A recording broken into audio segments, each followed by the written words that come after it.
I grew up watching Godzilla, Gamera, and Ultraman as a kid. And I always dreamed of someday kind of building my own kaiju universe, my own kaiju characters. So Dawn of the Monsters was a perfect fit in video game form.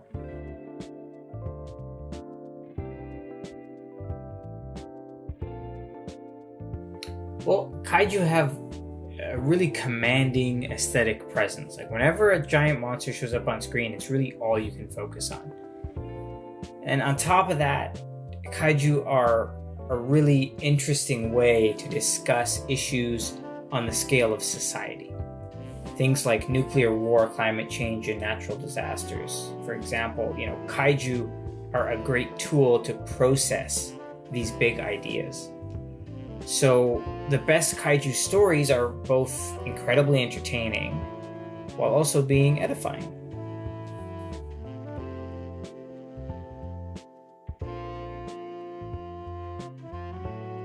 So from the outset, we knew we had to include Tokyo in this game because Tokyo is like the number one city to be destroyed by giant monsters in the world. And we also knew that we wanted to include Toronto in this game since it's where our studio's based out of, and it's a city that rarely gets to be itself. It's always playing New York or somewhere else.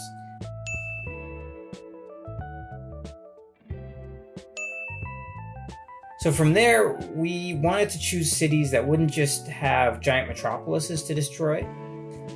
So we looked at South America, and we chose Iguazu because it's a stunning natural beauty. The Iguazu Falls are quite beautiful, and it has a little bit more of that natural look to it, but we could still have the cities of the surrounding area included.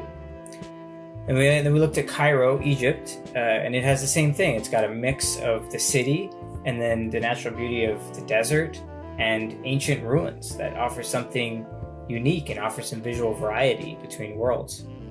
We also have a few staff members from Brazil that had visited Iguazu before, and my background, I have an Egyptian background, so I definitely wanted to see Cairo get destroyed by a kaiju. That's something I'd never seen before.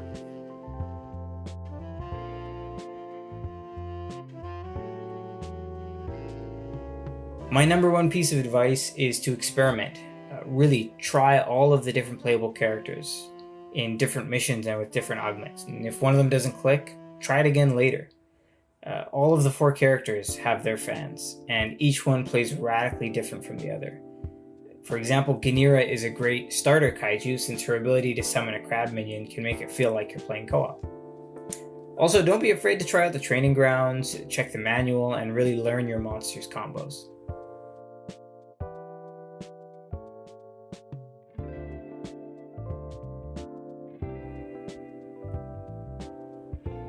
Well, I'd like to think that Megadon would be a really big fan of Godzilla and that he'd bow and maybe he'd want to get an autograph. But given their temperament, I feel like they'd just start brawling and would probably destroy a couple cities in the process.